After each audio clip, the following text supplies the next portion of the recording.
बीज से लेकर मिट्टी की सेहत तक, बीमा से लेकर सिंचाई तक, न्यूनतम समर्थन मूल्य से लेकर बाजारों तक एक व्यापक दृष्टिकोण से हर कदम पर किसानों का सशक्तिकरण हुआ है। आज की बैठक में 2022-23 के लिए खरीफ की 14 फसलों की सब वैरायटी सहित 17 फसलों के न्यूनतम समर्थन मूल्य यानी कि एमएसपी का अनुमोदन किया गया है। और ये इसलिए भी महत्वपूर्ण है कि बुआई के समय अगर किसानों के ये आश्वासन होता है कि क्या दाम मिलने वाला है, तो उससे उनका मनोबल भी बढ़ता है और उनको दाम भी बेहतर मिल पाते हैं। आपको ज्ञात होगा 2018-19 में जब सरकार ने निर्णय लिया कि लागत प्लस 50% पर एमएसपी तय करेंगे, उसको हमने लगातार लागू भी किया और उसके पालन के कारण किसानों को अच्छे दाम भी मिले, उनकी कमाई भी बढ़ी और बहुत सारे और कदम इसके साथ साथ कृषि के क्षेत्र में की सरकार ने उठाए हैं। चाहे वो 1 लाख करोड़ रुपए का एग्रीकल्चर इंफ्रास्ट्रक्चर फंड हो या किसान क्रेडिट कार्ड के माध्यम से 16 लाख करोड़ रुपए किसानों को देने की बात हो, कम ब्याज दर पर वो मिलते हैं। यहाँ तक कि पीएम किसान सम्मान निधि जो पिछले कुछ दिन पहले ही एक किस्त जारी माननीय प्रधानमंत्री मोदी जी ने जारी की, उसको मिलाकर लगभग 2 लाख करोड़ रुपए अब तक किसानों के खाते में जा चुका है। दुनिया भर में फर्टिलाइजर के दाम बढ़े, उसके बावजूद 2,10,000 करोड़ की सब्सिडी इस साल हम दे रहे हैं। पिछले साल 1 लाख करोड़ थी, तो इस साल 2,10,000 करोड़ हो गई है, यानी कि दुगनी से ज़्यादा सब्सिडी फर्टिलाइजर पर हुई। लेकिन किसानों पर हमने कोई बोझ नहीं पड़ने दिया है। माइक्रो इरिगेशन स्कीम्स को देश भर में लागू किया गया, पर ड्रॉप मोर क्रॉप की योजना को आगे बढ़ाते हुए नेचुरल फार्मिंग को लगातार बढ़ावा दिया जा रहा है। नैनो फर्टिलाइजर्स का उपयोग करने के लिए उसको भी लॉन्च किया गया है और 22 करोड़ किसानों को सॉयल हेल्थ कार्ड देने का काम भी सरकार ने किया। छोटे किसानों की ताकत बढ़े तो 10,000 एफपीओस बने, 6,865 करोड़ रुपया इसके ऊपर लागत आएगी, यह भी बजट में प्रावधान किया गया। तो खाद्य तेलों की बात करें तो दलहन तिलहन की जहां एक और खरीद बढ़ाई है, वहीं पर नॉर्थ ईस्ट के क्षेत्रों में पाम ऑयल को बढ़ावा देने के लिए इसमें भी 11,000 करोड़ रुपए का अलग से प्रावधान किया गया। ये मैंने कुछ बिंदु आपके सामने बताए। अगर आज की मैं बात करूं तो एमएसपी के जो दाम बढ़े हैं, इसमें तिल की एमएसपी में 523 रुपए की वृद्धि इस साल होगी। मूंग पे 480 प्रति क्विंटल उसकी वृद्धि है। सूरजमुखी बीज पर 385 रुपए प्रति क्विंटल और रामतिल पर 357।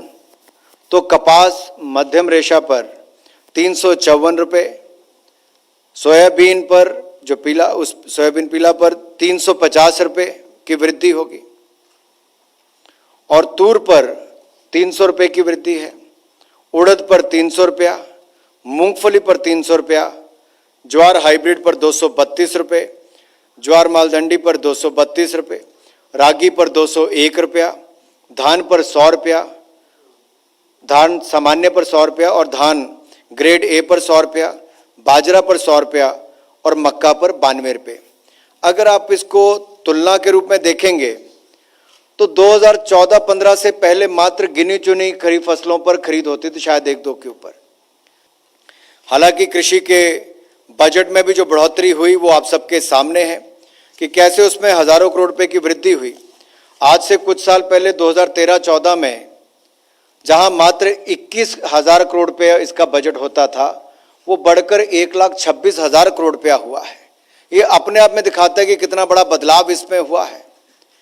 और अगर मैं इसको थोड़ा सा आपको विस्तार में और बताऊं, ये जब हम 1.5 गुना की बात करते हैं, मैं उस पर भी आऊंगा, लेकिन उत्पादन लागत में परसेंटेज वाइज अगर मैं आपको बताऊं तो तिल में 50%, मूंग पर 50%, सूरजमुखी बीज पर 56%, रामतिल पर 50%, कपास मध्यम रेशा पर 50%, सोयाबीन पर 53%, तूर पर 60%, उड़द पर 59%, मूंगफली पर 51%, ज्वार हाइब्रिड पर 50% और रागी पर 50%, धान पर 50%, बाजरा पर 85% और मक्का पर 50%।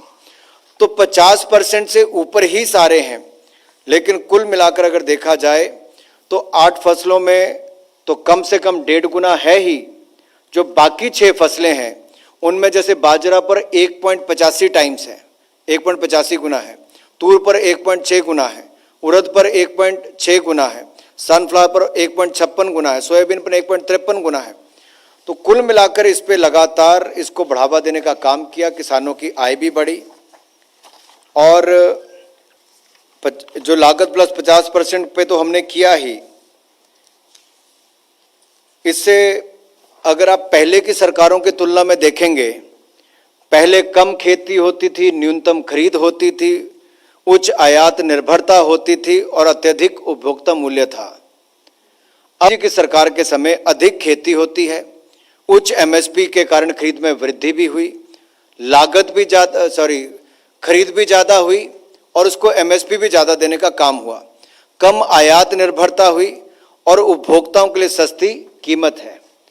अगर आप एक्सपोर्ट्स भी देखेंगे तो आज तक का सबसे ज़्यादा एग्रीकल्चर एंड एलाइड एक्सपोर्ट्स ये 50 बिलियन यूएस डॉलर से ज़्यादा का हुआ है।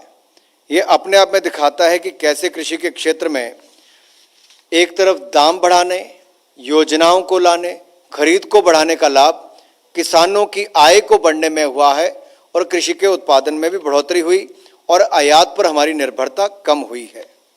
फसल विविधीकरण को प्रोत्साहन देते हुए सरकार ने जहां दलहन, तिलहन और पोषक अनाज फसलों के लिए एमएसपी की दरों में ऐतिहासिक वृद्धि की थी, उसमें आप देख सकते हैं इनसे किसानों की आय में भी वृद्धि हुई है, उनकी खरीद भी कई गुना ज़्यादा बढ़ी है।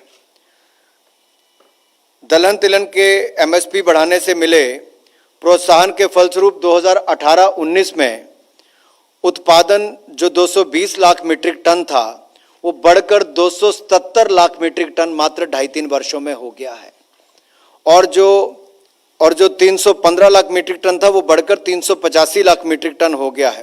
यानी कि दलहन का 220 लाख मीट्रिक टन से बढ़कर 277 मीट्रिक टन और तिलहन का 315 लाख मीट्रिक टन से बढ़कर 385 लाख मीट्रिक टन हुआ है। इसी तरह से ही 2014-15 में 478 लाख मीट्रिक टन धान की खरीद लगभग 67,000 करोड़ रुपए की लागत से हुई। ये मैं 2014-15 का आंकड़ा बता रहा हूं। 2014-15 में धान की कुल खरीद 478 लाख मीट्रिक टन और कुल खर्च उस पर 67,000 करोड़ रुपया हुआ। इससे बढ़कर 2020-21 में ये 476 लाख मीट्रिक टन से बढ़कर 895 लाख मीट्रिक टन हो गई और जो खर्चा इसके ऊपर 67,000 करोड़ हुआ था वो बढ़कर 1,70,000 करोड़ रुपया हुआ है। यानी कि किसानों को 1,03,000 करोड़ रुपया ज्यादा मिला है। ये बदलाव पिछले कुछ वर्षों में हुआ। ये मैं केवल एक वर्ष का बता रहा हूं, यानी कि 14-15 की तुलना में 20-21 की तुलना को अगर आप देखेंगे तो अगर आप 8 सालों का लेखा जोखा देखोगे तो लाखों करोड़ रुपए की आय, किसानों की वृद्धि भी हुई और खरीद में भी बढ़ोतरी हुई है। इसी तरह से ही बाकी दाम मैंने आपको बता दिए। अगर आप तुलना चाहोगे तो मैं आप 2014-15 की तुलना से लेके अब क्या दाम हुए हैं मैं वो भी आपके अगर चाहो तो जानकारी के लिए बता दूं। 2014-15 में तिल 4600 रुपये तो आज बढ़कर वो 7830 रुपये हो गए। मूंग 4600 रुपये तो आज बढ़कर 7755 रुपये इसकी एमएसपी हो गई है। आप कल्पना कर सकते हैं कितना बड़ा बदलाव आया है। यानी कि तिल 2014-15 में एमएसपी 4600 रुपये थी तो आज बढ़कर 7830 रुपया हो गई।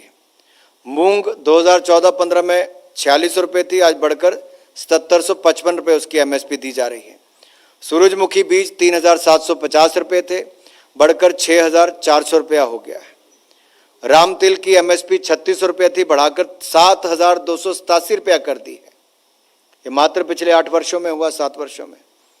इसी तरह से कपास 3750 थी तो उसको बढ़ाकर 6080 रुपया एमएसपी कर दी है। 2014-15 में सोयाबीन 2560 थी जो बढ़ाकर 4300 रुपया कर दी है। तूर जो थी अरहर ये 4350 रुपया थी 2014-15 में, ये बढ़ाकर 6600 रुपया इसकी एमएसपी कर दी है। उड़द 4350 रुपया जो बढ़ाकर 6600 रुपया इसकी एमएसपी अब कर दी है। मूंगफली 4000 रुपया थी, 5850 इसके कर दी।